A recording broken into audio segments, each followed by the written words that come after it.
Hello guys, the learning page চ্যানেলে তোমাদের সবাইকে জানাই স্বাগত। আজ আমি তোমাদের নবম শ্রেণীর বাংলা সাহিত্য সঞ্চয়ন বইয়ে ধীবর বৃত্তান্ত গল্পটির বিষয়বস্তু বলবো।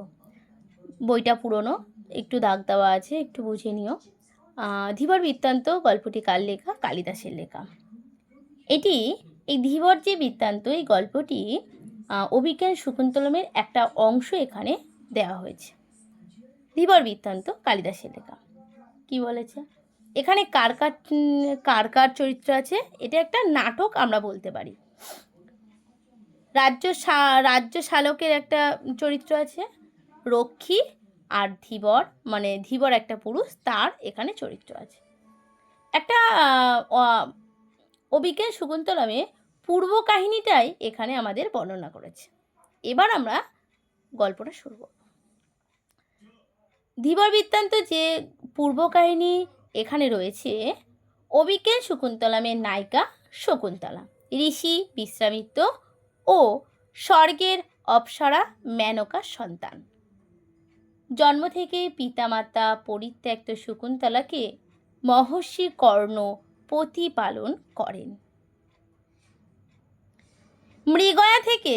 মৃগয়া করতে এসে পুরুবংশীয় রাজা দুষ্মন্ত শকুন্তলাকে গান্ধর্ব মতে বিবাহ করেন এবং তিনি কিছুদিনের মধ্যেই শকুন্তলাকে রাজ অন্তপুরে নিয়ে যাবে এই প্রতিশ্রুতি দিয়ে তিনি রাজধানীতে ফিরে যান।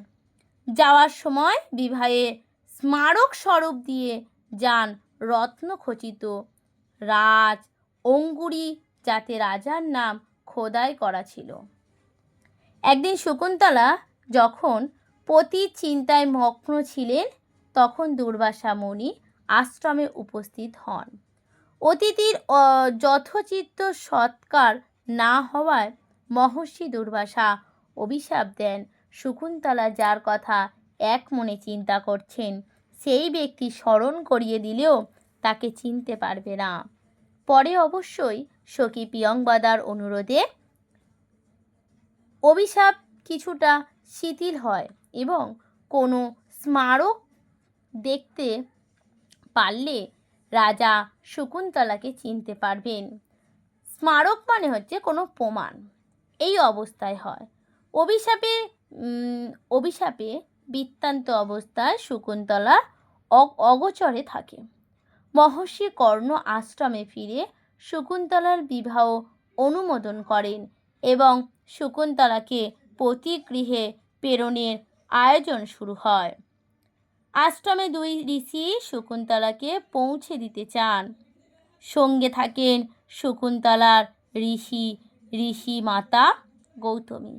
কিন্তু দুর্বাসার অভিশাপের কারণে রাজা কোনো কথা মনে করতে পারেন না। এমনকি শকুন্তলা রাজাকে আংটিটা দেখাতে গিয়ে দেখেন যে তার হাতে নেই, কারণ শচীতীর্থে অঞ্জলি দেওয়ার সময় তার হাত থেকে আংটিটা খুলে পড়ে যায়। ফলে রাজা শকুন্তলাকে স্ত্রী হিসেবে গ্রহণ করে না। এমতো অবস্থায় সন্তান সম্ভাবনা শকুন্তলাকে সেখানে রেখে দুই ঋষি ও মাতা গৌতমী কর্ণের আশ্রমে ফিরে যান। স্থির হয় সন্তান প্রসব পর্যন্ত শকুন্তলা রাজপুরোহিতের ঘরে থাকবেন এবং তার সন্তান যদি রাজ চক্রবর্তী লক্ষণযুক্ত হয় তবে রাজা শকুন্তলাকে পত্নীরূপে গ্রহণ করবে।